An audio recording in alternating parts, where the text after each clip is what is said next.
പ്രിയപ്പെട്ടവരെ, കഴിഞ്ഞ വനിതാ ദിനം, അതായത് മാർച്ച് 8-ന് ചെങ്ങന്നൂർ സിനിമാസിൽ ചെങ്ങന്നൂർ ഫിലിം സൊസൈറ്റി ഒരു പടം പ്രദർശിപ്പിക്കുകയുണ്ടായി. ഫെമിനിച്ചി ഫാത്തിമ. ആ ഫിലിമിന് നമ്മുടെ കാലങ്ങളായി കണ്ടുകൊണ്ടിരിക്കുന്നതിൽ നിന്ന് തികച്ചും വ്യത്യസ്തമായ ഒരു പ്രമേയമായിരുന്നു.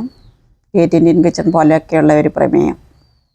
അതിൻ്റെ പ്രമേയം എന്ന് പറഞ്ഞാൽ, പുരുഷന് വേണ്ടി ഉണ്ടാക്കപ്പെട്ട ഒരു സിസ്റ്റത്തിൽ, അതിൻ്റെ ചട്ടക്കൂടിനുള്ളിൽ അനേകം പ്രശ്നങ്ങൾ സ്ത്രീകൾ അനുഭവിക്കുന്നുള്ളതിൽ ഒരു വിഷയത്തെ അടിസ്ഥാനപ്പെടുത്തിയുള്ളതായിരുന്നു. അതായത് കുട്ടി മൂത്രമൊഴിച്ച ഒരു മെത്ത അത് മാറ്റി വാങ്ങുന്നതുമായി വേണ്ടിയിട്ട് നടുവിന് വേദനയുള്ള ഫാത്തിമയ്ക്ക് ഒരു മെത്ത വേണം.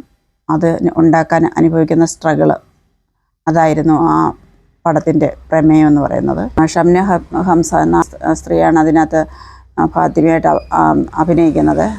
കുമാർ സുനിൽ ആണ് ഉസ്താദായിട്ട്, അതായത് ഫാത്തിമയുടെ ഭർത്താവായിട്ട് അഭിനയിക്കുന്നത്.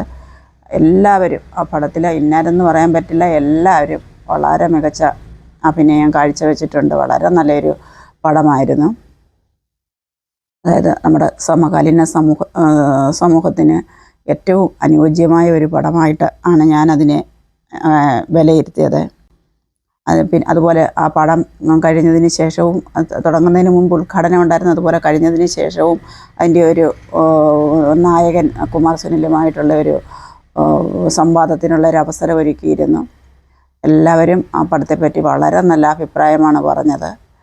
ഈ പടം നേരത്തെ തന്നെ എനിക്ക് കാണാനൊരവസരം വന്നത് കൈവിട്ടു പോയതാണ്. അതുകൊണ്ട് കാണണമെന്നുള്ളൊരു വലിയ ആഗ്രഹം ഉണ്ടായിരുന്നു. അതുകൊണ്ട് ഞാനത് പോയി കണ്ടതാണ്. പക്ഷേ ഭയങ്കരമായിട്ട് ഇഷ്ടപ്പെട്ടിട്ടുണ്ട്. നല്ല ഒരു പ്രമേയമാണ്. ഒരു ചെറിയൊരു വിഷയമാണെങ്കിൽ പോലും അതിനെ എടുത്തുകൊണ്ട് വളരെ ഭംഗിയായിട്ട് അവതരിപ്പിച്ച് ഫെമിനിസത്തിൻ്റെ ആവശ്യകത സമൂഹത്തിൽ എന്താണെന്നുള്ളതിനെ ബോധ്യപ്പെടുത്തുന്നതിന് വേണ്ടിയിട്ട് സഹായകമായിട്ടുള്ള ഒരു പ്രമേയമായിരുന്നു എന്ന് പറയുന്നു.